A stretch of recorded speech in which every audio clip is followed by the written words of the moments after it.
Very good morning to all of you. Welcome you all in class 12th economics.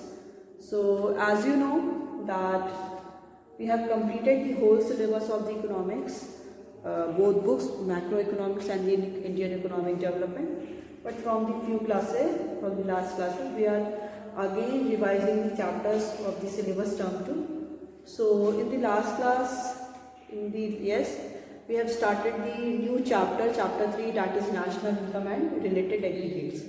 Okay, so in today's class we are going to discuss about that topic, what are the normal resident, difference between normal resident and the citizen, market price, factor cost. So in today's class we are going to start all these topics. So let's get started. क्या कह रहा है कि हाँ next है आपका domestic और the economic territory.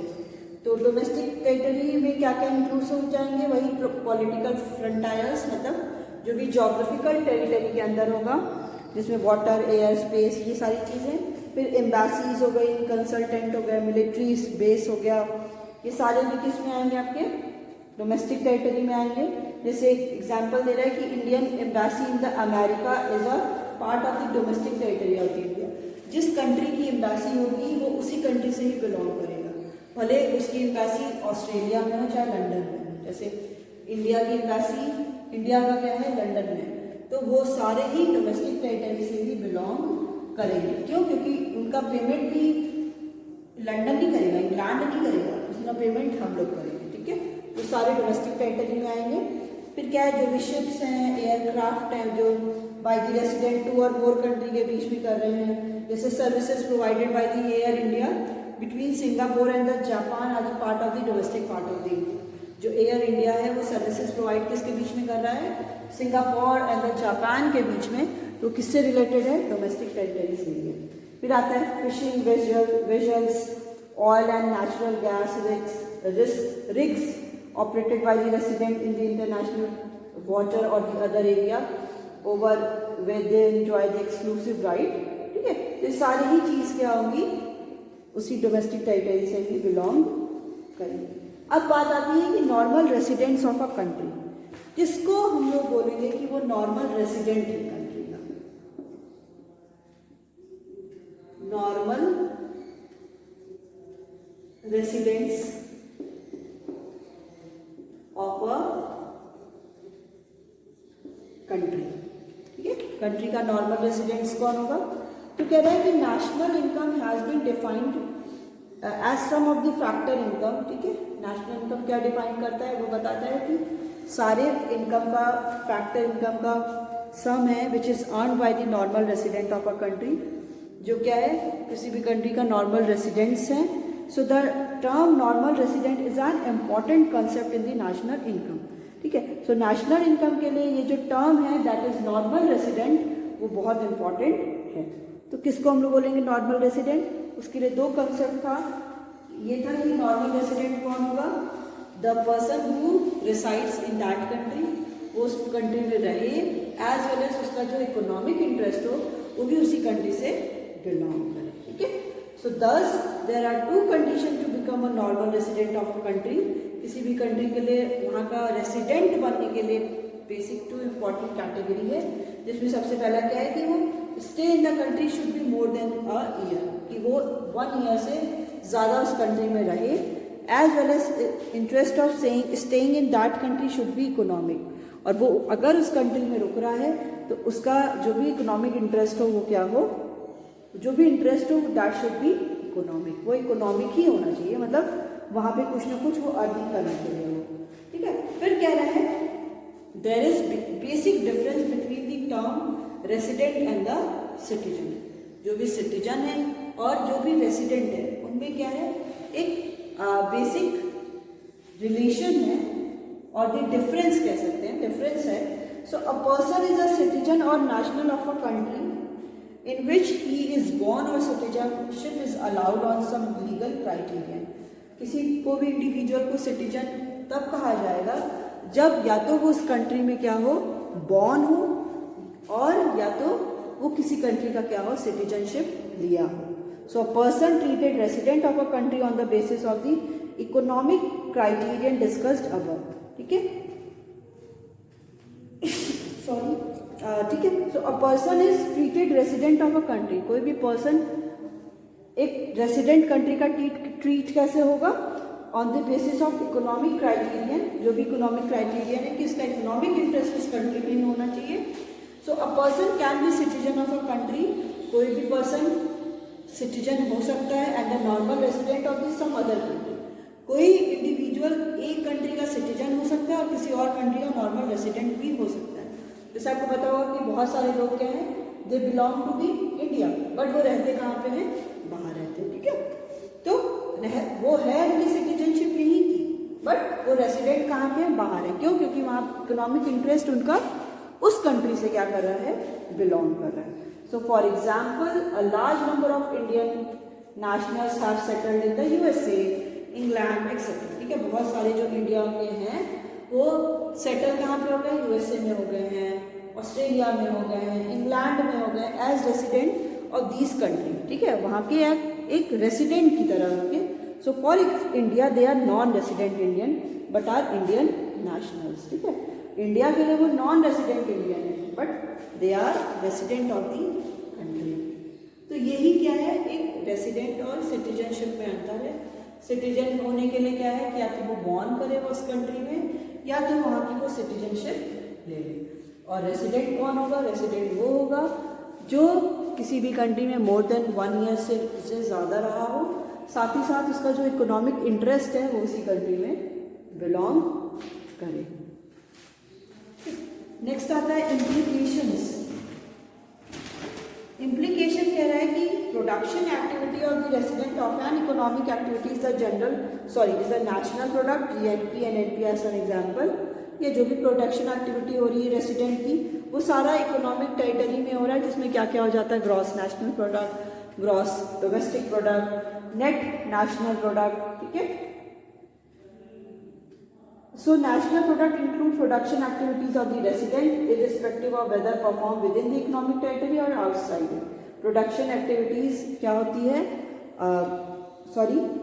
National product में सारे प्रोडक्ट होते हैं जो प्रोडक्शन एक्टिविटीज रेसिडेंट में हो रही है, भले इरिस्पेक्टिव वो इंडिया में रहे चाहे वो इंडिया के बाहर रहे, ठीक है। So in comparison domestic product include production activities of the production units, ठीक है। जो भी डोमेस्टिक प्रोडक्ट है वो क्या इंक्लूड करता है, सारी प्रोडक्शन एक्टिविटी को इंक्लूड करता है, और which is located in the economic territory, जो इकोनॉमिक टेरिटरी के अंदर क्या कर रहा है, बिलोंग कर रहा है, irrespective whether carried out by the resident और द नॉन रेसिडेंट, चाहे वो किसी के थ्रू भी रन हो रही है, वो रेसिडेंट है चाहे वो नॉन रेसिडेंट है।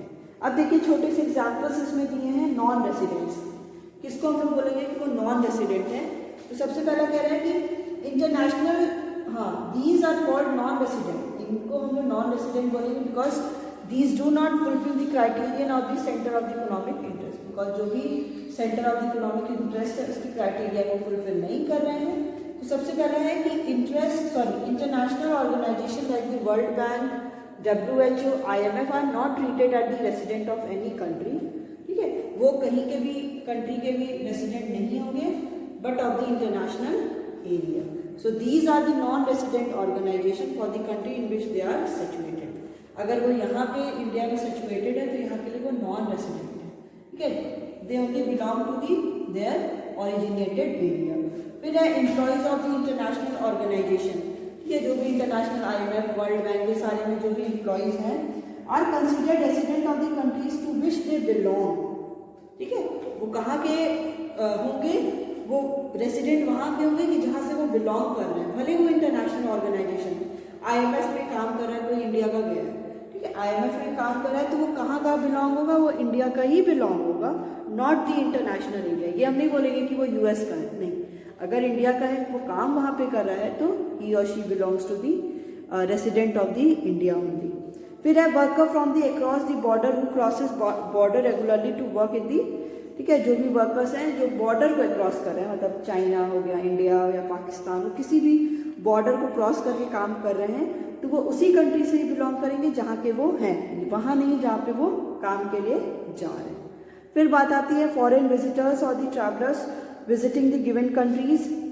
कोई भी कंट्री में क्या है वो ट्रैवल हुए जा रहे हैं, जैसे अब यहाँ से कोई मालदीव जा रहा है, ऑस्ट्रेलिया जा रहा है, जापान जा रहा है फॉर स्टडीज़ के लिए, या कोई भी मेडिकल ट्रीटमेंट के लिए, या फॉर घूमने के लिए ऐसे जा रहे हैं, तो वो लोग कहाँ से बिलोंग करेंगे, जहाँ के वो हैं वहाँ के लिए, जहाँ पे वो घूमने जा रहे हैं। ठीक है, so foreign staff of the embassies और the members are located in a given country. जो भी फॉरेन स्टाफ है एम्बेसीज के, मेंबर हैं फॉरेन आर्म फोर्स के, वो भी क्या होंगे, नॉन रेजिडेंट होंगे।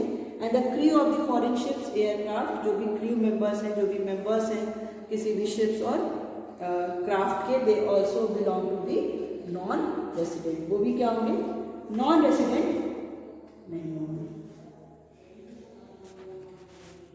Indirect tax,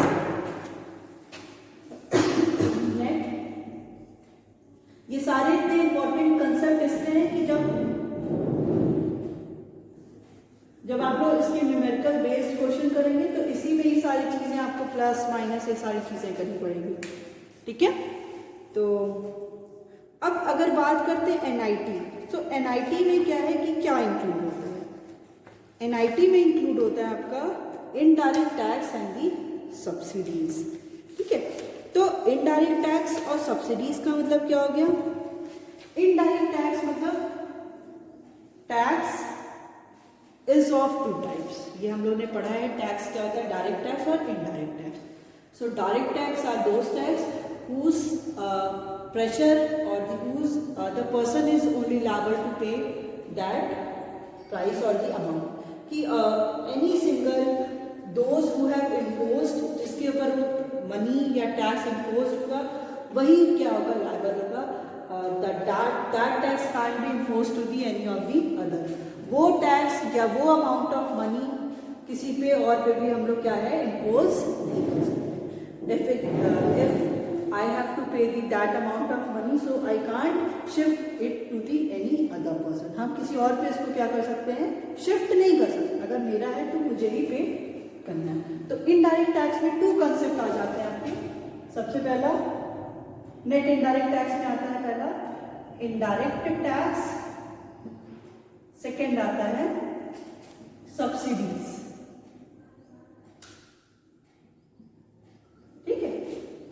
net indirect tax में क्या क्या आ रहा है, indirect tax and the subsidies. फिर अब देखिए कि क्या होता है, हाँ इनडायरेक्ट टैक्स क्या होता है कि बेसिकली ये सारे taxes which is imposed on the production of goods and services.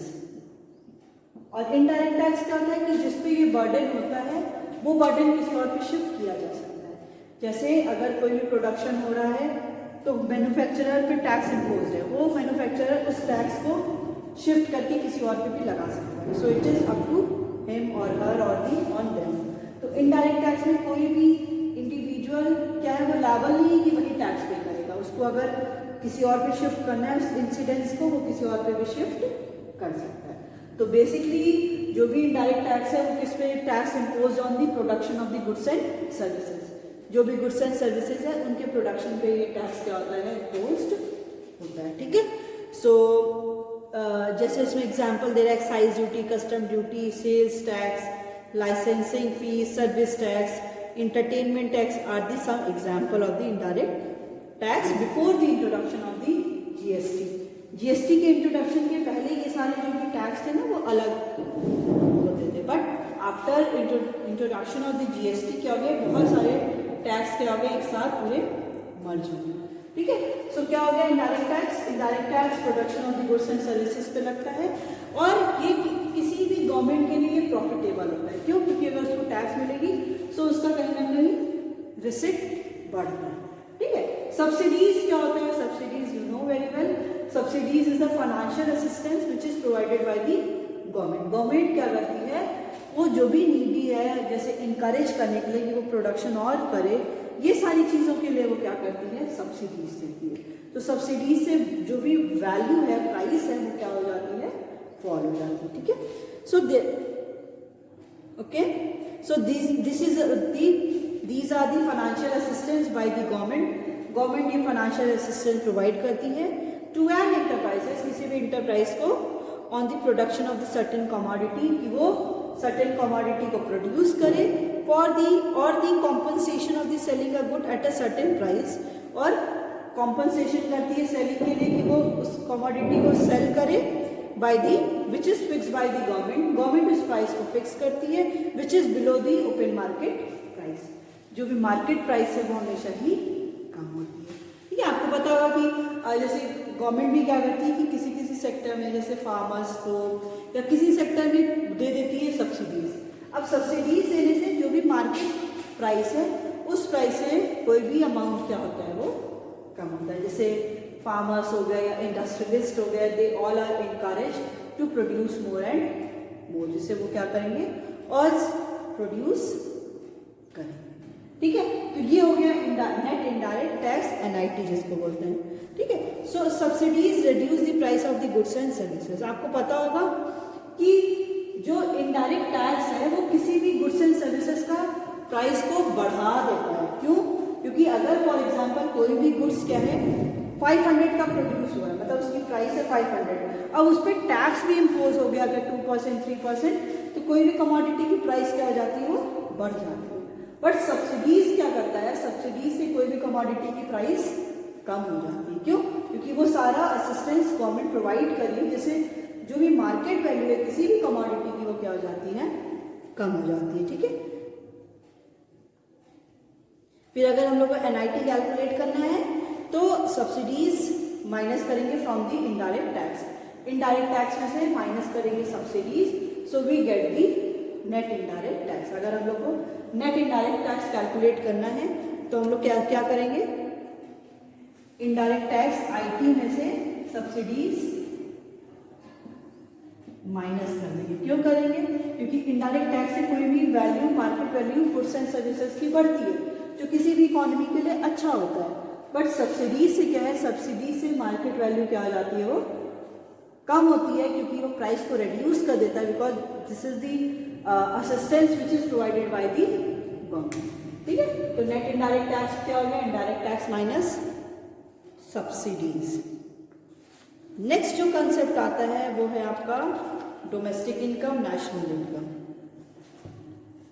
चलिए एक बार इसको भी देख लेते हैं, डोमेस्टिक इनकम और नेशनल इनकम। जो मैंने आपको बताया है, डोमेस्टिक इनकम मतलब the income which is generated within the geographical boundary और within the geographical territory के अंदर जो भी इनकम जनरेट हो रही है वो सारे आपका क्या होता है, it all are included in the domestic income. वो सारे ही आपके डोमेस्टिक इनकम में क्या होता है, इंक्लूड होता है। ठीक है, सो अगर हम लोग कैलकुलेट करते हैं NDP, डोमेस्टिक इनकम में हम लोग होते हैं net domestic product at factor cost, ये होता है net domestic product at factor cost. इसमें अगर हम इंक्लूड करते हैं तो इसमें 3 आइटम इंक्लूड होते हैं। सबसे पहला होता है इसमें COE, आप लोग को याद आ रहा होगा जो हम लोग इनकम मेथड में पढ़े थे। COE means compensation of the employees, जो भी एम्प्लॉयज को whether they are monetary benefit or the non monetary benefit, उनको जो भी प्रोवाइड किया जाता है उसको बोलते हैं COE। नेक्स्ट होता है that is operating surplus, operating surplus. So operating surplus में आपका वही rent, royalty, interest and the profit. अभी सब अच्छे से पढ़ेंगे, बट इसमें आता क्या क्या है, rent, royalty, interest and the profit. Last आता है mixed income, that is MI, mixed income. So mixed income मतलब सेल्फ एम्प्लॉयड के थ्रू जो भी इनकम जनरेट हो रही है, सेल्फ एम्प्लॉयमेंट के थ्रू जो भी इनकम जनरेट हो रही है उसको बोलते हैं मिक्स्ड इनकम। ठीक है, सो हम लोग यहाँ पे क्या कर लिए, NDP एट FC को देख लिए। तो डोमेस्टिक अगर बात आएगी कि किसको हम लोग डोमेस्टिक इनकम बोलेंगे, है ना, किसको हम लोग डोमेस्टिक इनकम बोलेंगे, तो डोमेस्टिक इनकम बोलते हैं हम लोग NDP एट FC को। कभी कभी आपको क्वेश्चन में दिया रहेगा कैलकुलेट डोमेस्टिक इनकम, कुछ भी टर्म नहीं दिया रहेगा कि आपको यहाँ पे क्या कैलकुलेट करना है, बस ये दे देगा कि कैलकुलेट डोमेस्टिक इनकम। सो डोमेस्टिक इनकम अगर आपके पास मेंशन है तो इसका मतलब क्या है, you have to calculate the NDP at factor cost, net domestic product at factor cost. फिर नेक्स्ट बात आती है कि अब नेक्स्ट कंसेप्ट आपके पास दे रहा है जिसको बोल रहा है NNP at FC, net national product at factor cost. इसको कन्वर्जन करना अभी मैं बताऊंगी सब कुछ, बट ये जो कंसेप्ट है इसको देख लेते हैं। इसको बोलते हैं हम लोग नेशनल इनकम। तो कभी क्वेश्चन में आ गया कि कैलकुलेट नेशनल इनकम, तो आपको तुरंत समझ जाना है कि आपको क्या कैलकुलेट करना है, net national product at factor cost. ठीक है, तो अगर हम लोग को एनएनपी एट एफसी निकालना है तो हम लोग क्या करेंगे, NNP at FC is equal to NDP at FC, जो आपका ये हम लोग ने कैलकुलेट किया था, प्लस इसमें कर देंगे NFIA, net factor income from abroad. अब आप देखिए कि हम लोग को यहाँ पे चाहिए था नेशनल और हमारे पास यहाँ पे क्या था, डोमेस्टिक। अभी मैंने शुरुआत में क्लास में बताया कि नेशनल और डोमेस्टिक में डिफरेंस क्या है। नेशनल में हम लोग जो इकोनॉमिक टेरिटरी के अंदर रह रहा है या इकोनॉमिक टेरिटरी के बाहर है उसको भी हम लोग इंक्लूड करेंगे, बट डोमेस्टिक में क्या है, जो with in the geographical territory है बस उसी को ही हम लोग क्या करते हैं, इंक्लूड करते हैं। तो अगर हमें नेशनल चाहिए, मतलब जो इनकम हमें रिसीव भी हो रही है अब्रॉड से और जो इनकम हम पे भी कर रहे हैं अब्रॉड पे, तो उसमें हम लोग क्या करेंगे, net factor income from abroad को प्लस कर देंगे। So we get the value of the NNP at factor cost. ठीक,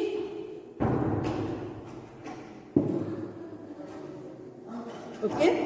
सो नेक्स्ट कंसेप्ट है कि एनएफआईए क्या होता है। तो NFIA is a net factor income from abroad. So how we calculate the by subtracting the factor income receive from abroad to the factor income paid to abroad. ठीक है, factor income जो हम लोग receive कर रहे हैं और जो फैक्टर इनकम पेड कर रहे हैं उसके थ्रू हम लोग क्या कर सकते हैं, एनएफआईए को निकाल सकते हैं। एक फिर कंसेप्ट है यहाँ पे कि what is the difference between the NFIA, net factor income from abroad, and the net exports।